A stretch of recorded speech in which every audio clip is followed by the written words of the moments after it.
তো এই জগতে হঠাৎ করে কিছু পোর্টাল ওপেন হতে শুরু করে, যেগুলোর ভিতর থেকে মস্তায় বের হতে থাকে এবং তারা মানুষদের উপরে আক্রমণ করে দেয়, এবং মানুষদের কোনো অস্ত্র সেই মস্তাদের উপরে কাজ করতো না। তবে এই সবের মাঝে কিছু বিশেষ প্রকৃতি মানুষ বের হয়, যা থেকে আওয়েকেন বা হান্টার বলা হতো, এবং এইসব মানুষগুলোর কাছে এই রাক্ষসদের সাথে লড়াই করার ক্ষমতা থাকতো। তবে সকল হান্টারের ক্ষমতা একই রকম ছিল না। এই হান্টারগুলোকে 6টি র্যাঙ্কে বিভক্ত করা হয়েছিল। র্যাঙ্ক ই, যেটা সব থেকে দুর্বল, এরপর র্যাঙ্ক ডি, সি, বি, এ এবং র্যাঙ্ক এ, যেটা সব থেকে শক্তিশালী র্যাঙ্ক। তবে এই সবের মাঝে আমাদের মেন ক্যারেক্টার জিনভু র্যাঙ্ক ই এই একজন হান্টাই, তবে তাও সে র্যাঙ্ক ই এই তুলনায় অনেক বেশি দুর্বল। এমন কোনো মিশন নেই যে মিশনে সে আহত হয়নি। এখানে এইসব গেট ওপেন হওয়ার পর তার পিতা হঠাৎ করে উধাও হয়ে গেছিল, এবং তারপর থেকে তার মা কোমাতে চলে গেছিল, এবং তার এখানে একটি ছোট বোন ছিল, যার পড়ালেখার খরচ জিনভুকেই দিতে হতো, এবং এখানে জিনভু হান্টারের কাজ করে তার সংসার চালাতো। তবে একদিন একটি অদ্ভুত ডানজনে তার গোটা জীবন বদলে গেল। তো এখন ঘটনা হচ্ছে কি হয়েছিল। তো এখানে আমাদেরকে একটি গেটের সিন দেখানো হয়, যেটার আশেপাশে অনেকগুলো হান্টার ছিল। এখানে একটি হান্টার কফি পান করছিল, তখন তার কাছে তার এক বন্ধু আছে, এবং তাকে দেখে সেই হান্টারটি বলে, আমি তো মনে করেছিলাম যে তুমি হান্টারের কাজ ছেড়ে দিয়েছো, তো হঠাৎ করে তুমি ফিরে আসলা যে? হ্যাঁ, আসলে ওই আমার ওয়াইফ প্রেগনেন্ট ছিল, এই জন্য আমি এতদিন আসতে পারছিলাম না। তো এরপর সেখানে আমাদের মেন ক্যারেক্টার সাং জিন ভু আসে, এবং তাকে দেখে বাকি সকল হান্টার তার খোঁজ খবর নিতে থাকে যে সে কেমন আছে, এবং এই সব দেখে সেই লোকটি মনে করে যে সে কি অনেক পাওয়ারফুল কোন হান্টার। তবে এখানে সেই হান্টারটি তাকে বুঝায় যে না, সে অনেক দুর্বল হান্টার, এবং একটি মিশনে যেখানে কেউ আহত হয়েছিল না, সেখানে সেই একমাত্র ব্যক্তি যে আহত হয়েছিল। এখানে জিনফুর সামনে একটি মেয়ে আছে যার নাম হয় লি জুহি, এবং এখানে জুহি বলে যে কি ব্যাপার, তোমার গালে ব্যান্ডেজিস কেন, তোমার কি হয়েছিল? তো এখানে জিনহু বলে, আরে না, তেমন কোনো ব্যাপার না। তবে এখানে জুহি বলে, তুমি নিজের খেয়াল কেন রাখতে পারো না? তো এখানে আমাদের বলা হয় যে এই হান্টার আসলে কিভাবে উপার্জন করে। আসলে তার যেসব ম্যাজিক বিস্ট গুলোকে মারে, তাদের শরীর থেকে একটি ক্রিস্টাল পাওয়া যায়, এবং এই ক্রিস্টাল বেশ মূল্যবান হয়, কারণ এই ক্রিস্টাল দিয়ে বিভিন্ন কাজ করা যায়। যেরকম এই ক্রিস্টালের মাধ্যমে হান্টারদের বিভিন্ন অস্ত্র এবং ইলেকট্রিসিটি জেনারেট করা যায়, এন্ড অবভিয়াসলি মেধে গহনার কাজেও ব্যবহার করা হয়। তো এখানে তার সেই পোর্টাল অথবা গেটের সামনে আছে, যেখানে মিস্টার সং নামে একটি লোক বলছিল, আপনাদের সবাইকে এখানে স্বাগতম, আজ আমি এই ডানজনে আপনাদের গাইড হব। এই ডানজনে সকলেই একসাথে থাকবেন এবং একে অপরের সাহায্য করবেন। তো এখানে তারা সবাই সেই ডানজনের ভিতরে ঢুকে। এখানে সেই ডানজনে জিনভু একটি গবলিনকে মেরে ফেলেছিল, এবং তার ভিতরে থেকে সে একটি ক্রিস্টাল পায়। অবশ্য সেটা তার মতো বেশি হবে না, কিন্তু তাও এখানে জিনভু খুশি ছিল যে অন্তত সে একটা ক্রিস্টাল তো পেল। তবে তখন অন্য একটি গবলিন তার উপরে আক্রমণ করে দেয়, এবং সে গুরুতরভাবে আহত হয়ে যায়। তবে এখানে সেই মোটা হান্টারটি এসে তাকে বাঁচিয়ে নেয়, এবং এখানে জুহি জিনভুকে হিল করতে থাকে, এবং এখানে আমরা জানতে পাই যে জুহি একজন হিলাই। বাট এনিওয়ে, এই পরবর্তী দৃশ্যে আমাদের দেখানো হয় যে তারা সেই ডানজনে বসকে হারিয়ে দিয়েছিল। তবে এখানে ঘটনা ছিল তারা অত ভালো কোনো লুট পেয়েছিল না সেই ডানজনে। তো এখানে সেই ডানজনটি আরো বেশি গভীরে গেছিল। তো এখানে তারা কথা বলতে থাকে যে তারা কি আরো গভীরে যাবে, নাকি তারা যা পেয়েছে সেটা নিয়ে ফেরত যাবে। তো এখানে এক দল ছিল যারা কি এই ডানজনে আরো বেশি গভীরে যেতে চাহাছিল, তবে এখানে অন্য দল আর গভীরে যেতে চাহাছিল না, এবং তাদের মাঝে জুহিও ছিল। তো এখানে ভোট করা হয় যে তারা এখন গভীরে যাবে নাকি ফেরত চলে যাবে। তো এখানে তারা সবাই ভোট দেয়। এখন শুধু জিনফুই ভোট বাকি ছিল। তো এখানে জিনফু তার ফ্যামিলির কথা ভাবে যে তার মা অসুস্থ, এবং তার ছোট বোনের স্কুলে খরচ দিতে হয়। তো সে এখানে তার সিদ্ধান্ত নেয় যে সে আরো বেশি গভীরে যাবে। তো সে তাই ভোট দেয়, এবং তারা সবাই এই ডানজনে আরো বেশি গভীরে যেতে শুরু করে। এখানে জিনভু পথে জুহির কাছে ক্ষমা চায় যে আমাকে ক্ষমা করে দিও, কিন্তু তুমি তো জানো আমার কাছে আর কোনো উপায় ছিল না। তো এখানে জহি বলে, আচ্ছা সমস্যা নেই, বাদ দাও। তবে যদি তুমি আসলে আমার কাছ থেকে ক্ষমা পেতে চাও, তো তুমি একদিন আমাকে লাঞ্চে নিয়ে যেতে পারো। এটা শুনে তো জিনবু ভাই অবাক হয়ে যায়। তবে এখানে জুহি বলে, কেন, আমার সাথে খাবার খেতে কি তোমার সমস্যা আছে? তবে এখানে তার একটি অদ্ভুত টেম্পল টাইপ জায়গাতে চলে আসে, এবং তার এখানে মনে করছিল যে এটা কি অন্য কোনো বস রুম। তবে সেই রুমে কিছু স্ট্যাচু ছাড়া আর কিছুই ছিল না, এবং এখানে একটি স্ট্যাচু থ্রোনে বসেছিল, এবং অন্য একটি স্ট্যাচুর হাতে কিছু একটি লেখা ছিল। এখানে একটি লোক ছিল যে সেটা ডিকোড করে নেয়। এখানে লেখা ছিল যে গডে ওয়ার্শিপ করো, গডে প্রশংসা করো, এবং গডের জন্য স্যাক্রিফাইস করো। তো এখানে জুহি ভয় পেয়ে যায়। এখানে সে বলে যে একটি স্ট্যাচু তার চোখ মুভ করলো, এবং তার সেই দিকে দেখে, তো সেই স্ট্যাচুটি একটি ভয়ঙ্কর স্মাইল দেয়। এখানে তার সবাই তো ভাই ভয় পেয়ে যায়। তবে এই পর উইদাউট এনি ওয়ার্নিং সেই স্ট্যাচুটি তার চোখ থেকে লেজার বিম ফায়ার করে, এবং এই ফলে তাদের বেশ কিছু মেম্বার মারা গেছিল, এবং এখানে মিস্টার সঙ্গে একটি হার্ট সেই অ্যাটাকের ফলে পুড়ে গেছিল।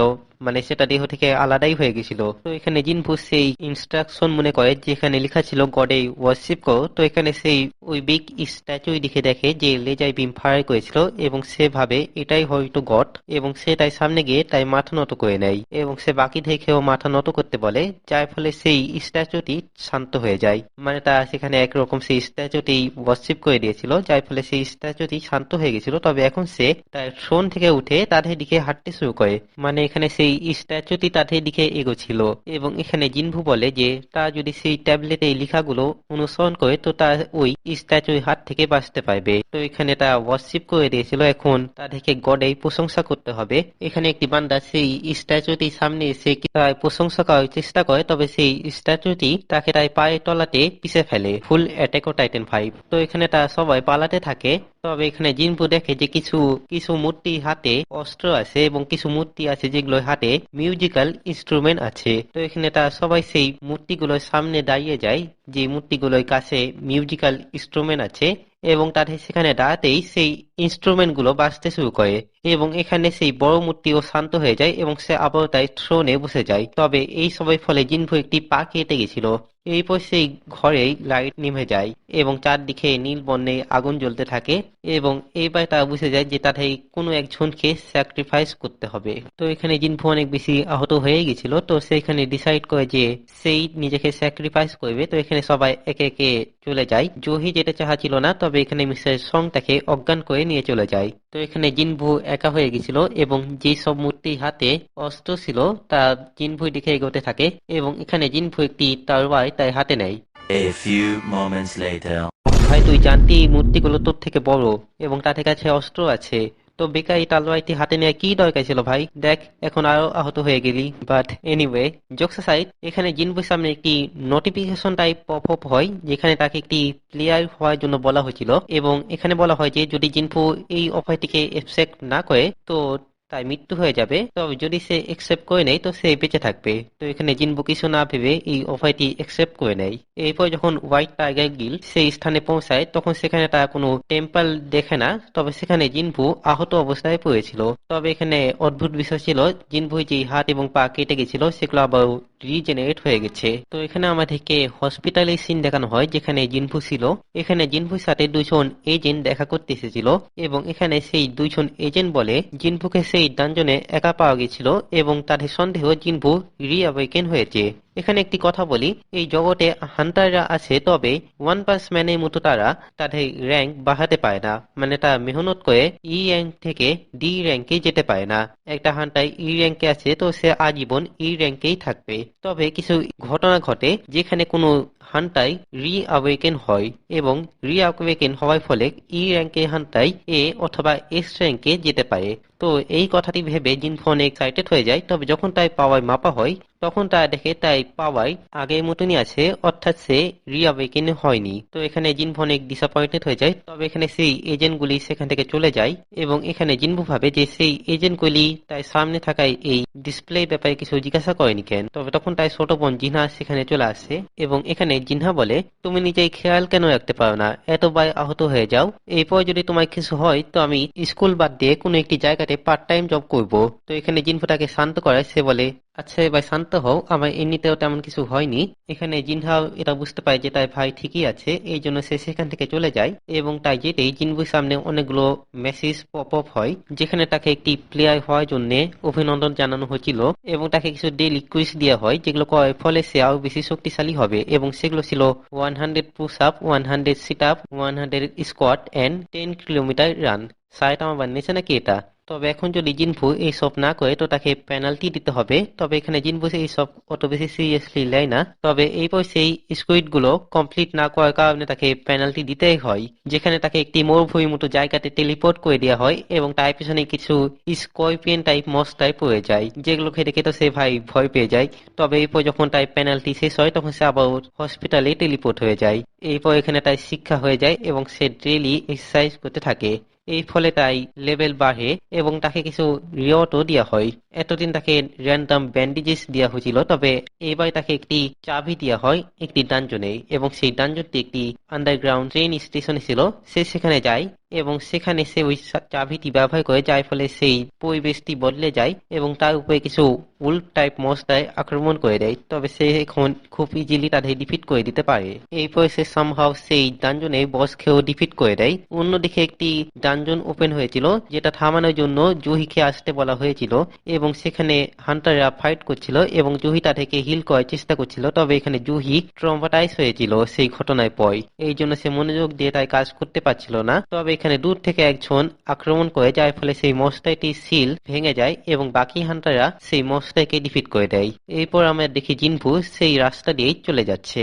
এরপর এখানে জিনভু সাইতামার ওয়ার্কআউট কাজে লাগিয়ে অনেক ভালো বডি বানিয়ে ফেলেছিল। এরপর তাকে হসপিটাল থেকে ডিসচার্জও করে দেওয়া হয়। এখানে টিভিতে হোয়াইট টাইগার গিল্ডের লিডার এই ইন্টারভিউ নেওয়া হয়েছিল এবং জিনহা সেই ইন্টারভিউটি দেখছিল। এরপর সে টিভি অফ করে স্কুলের জন্য বের হয়। এখানে সে জিনভুর সাথে দেখা করে এবং সে বলে, তুমি কি জিমে যাচ্ছ নাকি? তো এখানে জিনভু বলে, না, এমনি এক্সারসাইজ করছি। তো এখানে জিনহা তাকে ভালোভাবে দেখে বলে, তোমার হাইট তো বৃদ্ধি পেয়েছে, এটাও কি এক্সারসাইজ করার জন্যই হয়েছে? দেখে মনে হচ্ছে তোমরা ছেলেরা অ্যাডাল্ট হওয়ার পরও বাড়তে থাকো। এই বলে সে এখানে স্কুলের জন্য রওনা দেয়। তবে এখানে জিনভু তাকে থামিয়ে বলে, এই ছাতাটি নিজের সাথে নিয়ে যাও। এখানে জিনহা বলে, আমি অকারণে নিজের ব্যাগে ওজন বাড়াতে চাই না। তবে এখানে জোর করে জিনভু তাকে সেই ছাতাটি দিয়ে দেয়। এরপর সে এখানে অনলাইনে কাজ খুঁজে, মানে অনেকদিন সে হসপিটালে ছিল এবং তাকে তাই বাড়ি ভাড়াও দিতে হবে। তো এখানে সে একটি ডানজনে কাজ পেয়ে যায়, যে ডানজনে তাকে ফাইট করতে হবে না, শুধু তাকে অন্য জিনিস ক্যারি করতে হবে। এখানে তাই উজিন নামে একটি ছেলের সাথে পরিচয় হয়, যে অত বেশি পাওয়ারফুল হান্টার ছিল না। তবে এখানে তার কাছে অনেক ভালো ইকুইপমেন্ট ছিল, যার ফলে সে বেশ ভালোভাবেই মনস্টারের সাথে ফাইট করতে পারবে। এরপর তার এখানে সেই গেটের সামনে আছে, যে গেটটি অস্বাভাবিকভাবে বড় ছিল। এখানে তারা সেই গেটের ভিতরে ঢুকে তাদের উপরে কিছু মনস্টার আক্রমণ করে, তবে তারা খুব ইজিলি তাদের ডিফিট করে দেয়। এরপর আমাদেরকে একটি ট্রেনিং এরিয়ায় সিন দেখানো হয়, যেখানে হঠাৎ করে ভূমিকম্প হতে শুরু করে। এখানে একটি বান্দা বলে, ভাই সব কি হচ্ছে, ভূমিকম্প হচ্ছে নাকি? তবে অন্য একটি বান্দা বলে, চিন্তা করো না, এইসব এখানে অনেক নর্মাল। এখানে আসলে হোয়াইট টাইগার গিল্ডের লিডার ট্রেনিং করছিল, এই জন্য ভূমিকম্প হচ্ছিল। এরপর আমাদেরকে আবার সেই ডানজনের সিন দেখানো হয়, যেখানে তার একটি কেইবে পৌঁছায়, যেখানে অনেকগুলো মাডা ক্রিস্টাল ছিল এবং তারা সেখানে একটি মাকড়সার মতো মস্তাইকে দেখে। এবং এখানে সেই লোকগুলো যারা জিনভু এবং ইউজনকে কাজ দিয়েছিল, তারা তাদেরকে বিট্রেট করে দেয় এবং তারা তাদেরকে সেই কেবে আটকে দেয়। এখানে তাদের পরিকল্পনা ছিল যে সেই মস্তাইটি তাদেরকে খেয়ে ফেলবে, এবং যখন সে তাদেরকে খাতে ব্যস্ত থাকবে তখন তারা সেই মানা ক্রিস্টাল গুলো লুট করে দিবে, এবং সেই মানা ক্রিস্টালের দাম অনেক বেশি হয়। এবং তারা ভাবে যে যদি তারা সেই মানা ক্রিস্টাল নাও নিতে পারে, তো তারা সেই আর্মারটি বেচে দিবে, যেটা ইউজিন পরে এসেছিল। এখানে তারা বলে, এই ইউজিন ছেলেটিকে দেখে তো অনেক ধনী মনে হয়। তো এখানে তারা তাই ব্যাকগ্রাউন্ড চেক করতে থাকে। তবে এখানে অন্যদিকে জিনভু সেই মনস্টারটিকে ডিফিট করে দেয়। এরপর সেখানে ডংসুক এবং তাই লোকেরা চলে আসে, মোস্ট প্রবাবলি লোকের নাম ডংসুক। তো এখানে সে বলে, ইউজিন, তোমার পিতা তো ইউজিন ইন্ডাস্ট্রি চেয়ারম্যান, তাই না? আসো আমরা একটি ডিল করি, আমরা তোমাকে বাঁচতে দিব, তবে এই বদলে তোমাকে জিনভুকে মেরে ফেলতে হবে। তবে এখানে ইউজিন জিনভুকে মারতে চাচ্ছিল না, কারণ অবভিয়াসলি সেই তার জীবন বাঁচেছে ওই বসটিকে মেরে। তো এখানে জিনভুকে নোটিফিকেশন দেওয়া হয় যে তার সামনে যা তাকে মারতে আসছে, জিনভু যেন তাদেরকে মেরে ফেলে। তবে এখানে জিনভু এসব করতে চাচ্ছিল না, তবে একটি বান্দা তার উপরে আক্রমণ করে দেয়। এরপর এখানে জিনভু ভাবে, আমি ভুলেই গেছিলাম যে আমি এমন একটি দুনিয়াতে বাস করি, যে দুনিয়াতে একমাত্র শক্তিশালী আই বাঁচতে পারে। এরপর এখানে সে ওই লোকগুলোকে মেরে দেয় এবং এখানে ডংসুক বলে, থামো, তুমি কি জানো আমার ভাইকে? তবে এই মুহূর্তে জিনভু তাকে মেরে ফেলে। এরপর তার বাইরে এসে বলে যে সেই বসটি অনেক পাওয়ারফুল ছিল, তাদের সাথে যেসব হান্টাররা গেছিল তারা সবাই মারা গেছে, শুধু তার দুইজনই কোন রকম বেঁচে ফিরতে পেরেছে। এবং ডানজনের ভিতরে কি হয় সেটা বাইরে দুনিয়ায় কেউই জানে না, এই জন্য তাদের এই কথাতেই বিশ্বাস করে নেওয়া হয়। এরপর এখানে ইউজিন জিনভুকে ধন্যবাদ জানায় তার জীবন বাঁচানোর জন্য। এরপর সেখানে বৃষ্টি শুরু হয় এবং এখানে জিনভু ভাবে, ভালোই হয়েছে আমি জিনহাকে সেই ছাতাটি দিয়েছিলাম। তো এরপর আমাদের জিনচুলের সিন দেখানো হয়, যে কি হান্টার অ্যাসোসিয়েশনে কাজ করত, এবং এখানে একটি বান্দা তার কাছে রিপোর্ট নিয়ে আসে যে একটি ডানজনে হিউ ডংসুক এবং তার টিমকে সেই ডানজনে মেরে ফেলা হয়েছে, এবং একটি ই র্যাঙ্কের হান্টার এবং একটি ডি র্যাঙ্কের হান্টার সেই ডানজন থেকে বের হয়ে আসতে পেরেছে। তো এখানে জিনচুল বলে, তা নিশ্চয় পালিয়ে গেছিল। এখানে সেই বান্দাটি বলে, হ্যাঁ, তবে আমি শুনেছি তা নাকি বসকেও হারিয়েছে। এখানে জিনচুল একটু বিচলিত হয়ে গেছিল ডংসুকের নাম শুনে। এখানে সে দেখে যে ই র্যাঙ্কের হান্টারের কথা বলা হচ্ছে সে আসলে আর কেউ না, সে হচ্ছে সাং জিনহু, এরপর আমাদের জিনহুই সিন দেখানো হয় যে এখানে বাসায় আছে। এখানে সে নিজের সাথে কিছু খাবারও নিয়ে এসেছিল, যেটা দেখে জিনহা অনেক খুশি হয়ে যায়। তো এখানে তারা খাবার খাচ্ছিল এবং এখানে জিনহু ভাবে যে যখন আমি সেই লোকগুলোকে মেরে ফেললাম তখন সত্যি কথা বলতে আমার মনে কোনো অনুশোচনা কাজ করছিল না। মানে এখানে হয়তো সে আস্তে আস্তে তাই মানবতা হারাচ্ছে। তবে এই বয়সে এখানে তাই রুমে চলে আসে এবং এখানে সে ড্রিঙ্কস করতে থাকে। তবে এখানে তাই সিস্টেম তাকে একটি এবিলিটির কথা জানায়, যেই এবিলিটির মাধ্যমে জিনফুই শরীরে কোনো পয়জেন অথবা কোনো বিষাক্ত পদার্থ গেলে সেই এবিলিটি সেটা জিনফুই শরীরে ইফেক্ট করতে দিবে না। এই জন্য এখানে জিনফু অ্যালকোহল এই ইফেক্ট অনুভব করতে পারছিল না। তবে সেই মুহূর্তে জিনহা এসে জিনহুকে জানায় যে এক বান্দা তার সাথে দেখা করতে চায় এবং সে কেউ না, ইউ জিনহু ছিল। এখানে একটি কথা বলে রাখি যাতে আপনারা বিভ্রান্ত না হয়, আমাদের মেন ক্যারেক্টার নাম হচ্ছে জিন উ। এই নামে শেষে ডাব্লু আছে এবং এই চরিত্রের নাম হচ্ছে জিন হু, HO। বাট এনিওয়ে এখানে জিনহুর সাথে দেখা করে এবং এখানে জিনহু তাকে আবারও ধন্যবাদ দেয় তাই জীবন বাঁচানোর জন্য, এবং সে যেই ক্রিস্টালটি পেয়েছিল সেটাও সে তাকে দিয়ে দিয়েছে। এখানে সেও জিনহুকে ধন্যবাদ জানায় যে তুমি আমার সিক্রেট কাহুর কাছে ফাঁস করে দাওনি। এবং এখানে জিনহু এক্সপ্লেন করতে থাকে যে সে একটি গিল্ড মাস্টার হতে চায়। তো এখানে গিল্ড মাস্টার হওয়ার জন্য কিছু কন্ডিশন থাকে।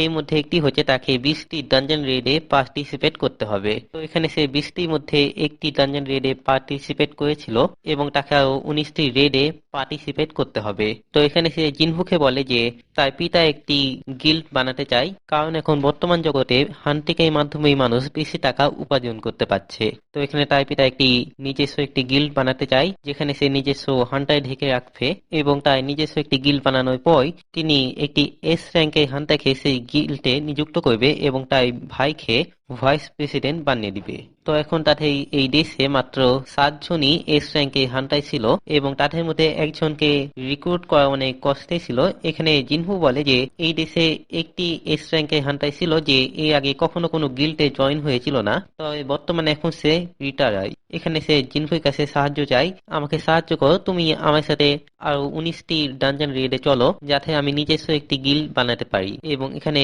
জিনহু খালি হাতেও এসেছিল না, সে জিনহুর জন্য একটি কন্ট্রাক্ট পেপার নিয়ে এসেছিল যে জিনহু যদি তাকে সাহায্য করে তো জিনহু তাকে 30 মিলিয়ন ইয়েন দিবে।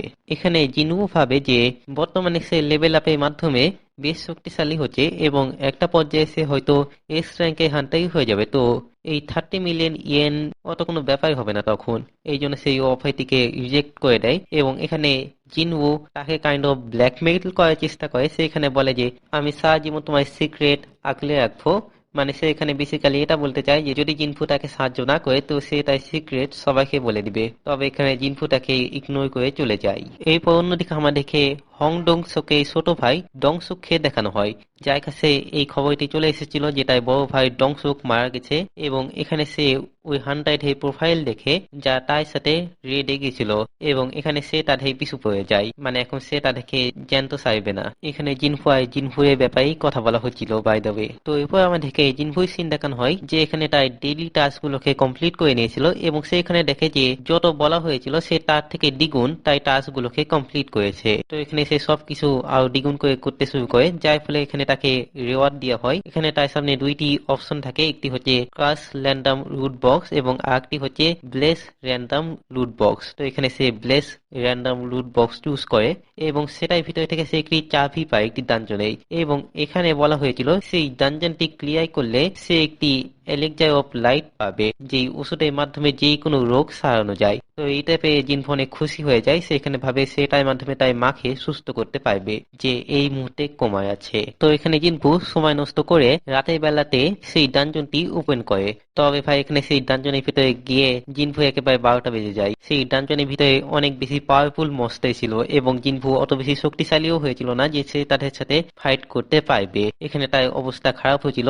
তবে প্লট আর্মারের মাধ্যমে সে কোন রকম তাকে ডিফিট করে দেয় এবং এখানে তার হুশ হয়ে গেছিল যে ভাই সে এই ডানজন তো এই মুহূর্তে মোটেও ক্লিয়ার করতে পারবে না, তাকে আরো বেশি পাওয়ারফুল হতে হবে। এই জন্য সে এখানে নেক্সট ডেটে জিনফুই সেই অফারটিকে একসেপ্ট করে নেয়, কারণ এখানে তারা বিভিন্ন ডানজনে যাবে এবং জিনফু সেই ডানজনে মস্ত এবং বসদের সাথে ফাইট করে আরো বেশি পাওয়ারফুল হবে। এখানে জিনহু অনেক বেশি খুশি হয়ে গেছিল যে জিনহু তাই অফারটিকে একসেপ্ট করেছে। তবে এখানে জিনহু একটি কন্ডিশন রাখে যে সেই ডানজন গুলোতে শুধু সে এবং জিনহুই যাবে এবং তা কিছু নর্মাল হান্টাই ঢেকে ভাড়া করবে, যা কি গেটে বাইরে তাদের জন্য অপেক্ষা করবে যাতে কারোর সন্দেহ না হয়। এরপর আমাদেরকে একটি ফিমেল এস র্যাঙ্কের হান্টাইকে দেখানো হয়, যার নাম হচ্ছে জা হে ইন, এবং তার কাছে ইউজিন কর্পোরেশনের লোক আছে এবং তারা তাকে হায়ার করতে চায়, তবে এখানে জাহিন রিজেক্ট করে দেয়। এরপর জিনভু তাই ডেইলি টাস্ক গুলোকে দেখে এবং এখানে সে দ্বিগুণ এক্সারসাইজ করলেও তার টাস্ক গুলো আর দ্বিগুণ ভাবে রাইস হচ্ছিল না, এবং এখানে সে বুঝে যায় যে এই অফারটি হয়তো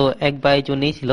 এই মানে সে সেই কাজ র্যান্ডম লুট বক্স দিয়েও লুট করতে পারবে না। তবে সে এখানে ভাবে যে সে যদি এখানে র্যান্ডমলি লুট বক্স ওপেন করতে থাকে তো হয়তো সে আরো একটি ভালো ডানজনে কি পেয়ে যাবে, তবে এট দি এন্ড সে এখানে একটি খেলনা পায়। বাট এনিওয়ে, এরপর এখানে হান্টার অ্যাসোসিয়েশন তাকে মেসেজ দেয় একটি ডানজন রেডে যাওয়ার জন্য। তো এখানে চিনভু ভাবে এই মানে তাকে অপরিচিতদের সাথে কাজ করতে হবে, তবে কিছু না হওয়ার থেকে তো এটা ভালোই। এবং বাকি যত হান্টাই সেই ডাবল ডানজনে গেছিল, যে মিস্টার সং এবং জুহি, তাদেরকেও মেসেজ দেওয়া হয় এবং তারাও এই রেডে যাওয়ার জন্য রাজি হয়। অন্যদিকে আমাদেরকে জয় এবং বিগের সিন দেখানো হয়। এখানে বিগ বলছিল, তুমি ইচ্ছাকৃত ভাবে আমাকে সেই ইন্টারভিউয়ে ফাঁসিয়ে দিয়েছিলা, ওই ইন্টারভিউটা তুমিও দিতে পারতা।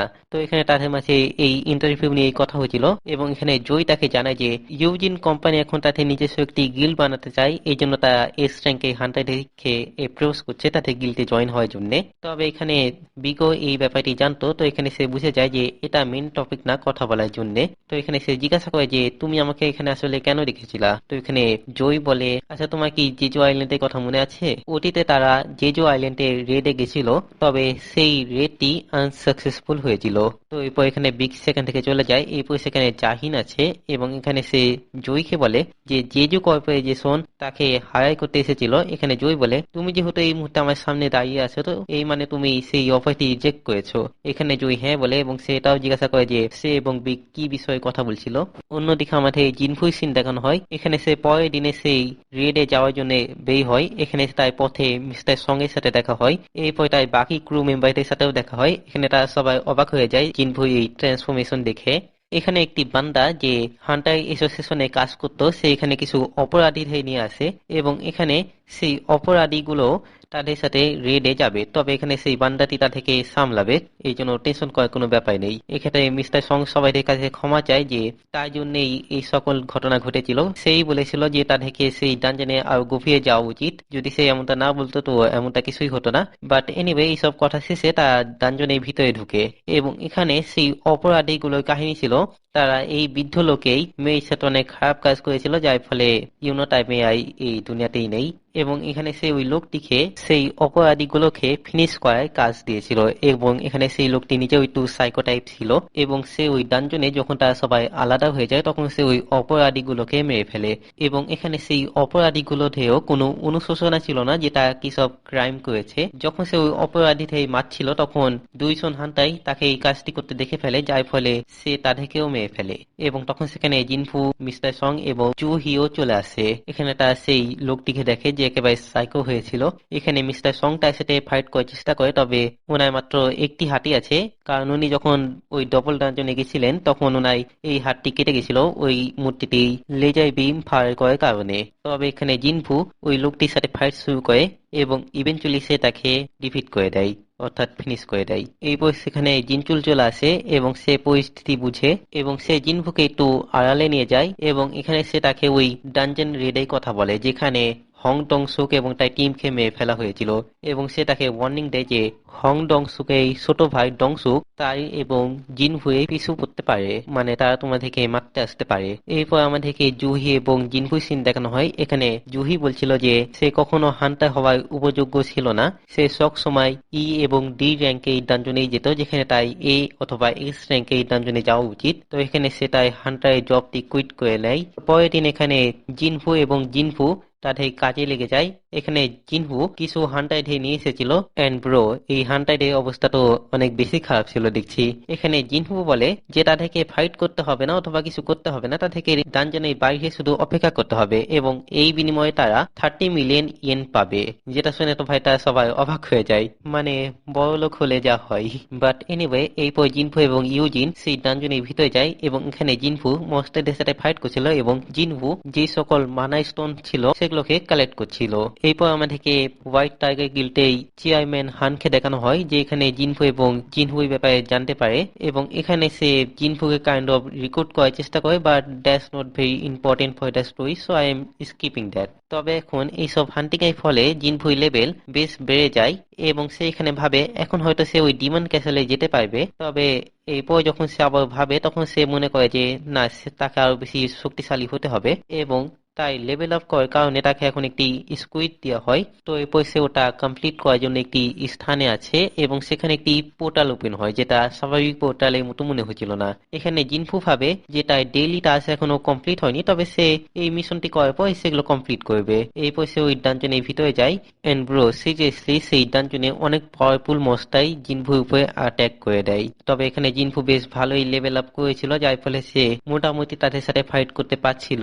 এরপর সে একটি রুমে আছে, যেখানে একটি সোলজার তার জন্য অপেক্ষা করছিল, এবং এই সোলজারের নাম হচ্ছে ইগ্রিস, এবং সেই এই ডানজনের কাইন্ড অফ বস ছিল। এখানে ইগ্রিস একটি থ্রোন খেয়ে প্রোটেক্ট করছিল, যেটা হয়তো তার মাস্টারের থ্রোন। এখানে জিনফু এবং ইগ্রিসের মাঝে একটি অসাধারণ ব্যাটল শুরু হয়। এখানে ইগ্রিস সিরিয়াসলি অনেক পাওয়ারফুল ছিল। জিনফু লেভেল আপ করে অনেক পাওয়ারফুল হয়েছিল, তবে সে ইগ্রিসের লেভেলে তো মোটেও ছিল না। তবে এই সময় মাঝে আমাদেরকে সকল এস র্যাঙ্কে হান্টারদের দেখানো হয়, যারা হেলিকপ্টারে করে কোথাও জিনিস যাচ্ছিল। Back to Jinwoo versus Igris. এখানে ইগ্রিস জিনফুর অবস্থা অনেক খারাপ করে দিয়েছিল, তবে এখানে জিনফু মোটেও হার মানতে চাচ্ছিল না। এরপর সে নিজেই সম্পূর্ণ ইচ্ছা শক্তি ব্যবহার করে ইগ্রিসকে ডিফিট করে দেয়। তবে ইগ্রিসের ডিফিট হতেই সেখানে আরো বেশি মস্তাই চলে আসে, এবং এখানে জিনফু তার সাথে ফাইট করে বেশ আহত হয়ে গেছিল, যার ফলে সে ওই মস্তাইদের সাথে ফাইট করতে পারছিল না। তো তখন তাকে পেনাল্টি জোনে পাঠিয়ে দেওয়া হয়, কারণ সে তার ডেইলি টাস্ক গুলোকে কমপ্লিট করেছিল না। এখানে জিনফু ভাবে হয়তো সিস্টেমও চায় না যে আমি মারা যাই। এখানে সে নিজেকে হিল করে নেয়, এবং এখানে সে ওই মস্তাই গুলোকে মেরে ফেলেছিল পেনাল্টি জোনেই। এরপর সে আবার ওই ডানজনে টেলিপোর্ট হয়ে যায়। A few moments later. এন্ড বাস, আমাদের পান্ডা সকল মস্টার মেরে ফেলেছে।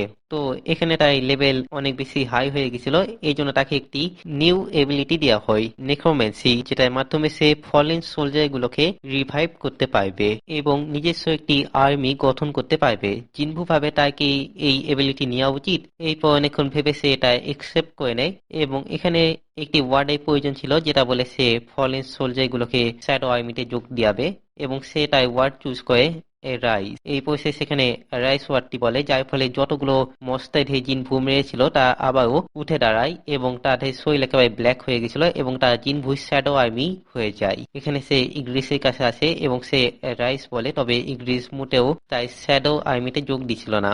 এখানে জিনভু একটি হেভি স্পিচ দেয়। সে বলে, মহান যোদ্ধা ইগ্রিস, উঠো, তুমি আর কতদিন এই ফাঁকা থ্রোনের জন্য যুদ্ধ করবে? তুমি অনেক শক্তিশালী, আমাকে তোমার মহানতা দেখাও, এবং আমার সেনাবাহিনীতে যোগদান করো। রাইস ইগ্রিস। এন্ড ফাইনালি এখানে ইগ্রিসও জিনভু শ্যাডো আর্মিতেই যোগদান করে, অর্থাৎ এখানে ইগ্রিসের শ্যাডো এক্সট্রাকশনও কমপ্লিট হয়েছিল। এখন জিনভুর কাছে নিজস্ব একটি সেনাবাহিনীও ছিল, এবং এই সাথে এই কাহিনীটি এখানেই শেষ হয়। এমনই আরো অ্যানিমে এক্সপ্লেন পেতে চ্যানেলটিকে সাবস্ক্রাইব করুন। দেখা হচ্ছে পরে, বাই, আল্লাহ হাফিজ।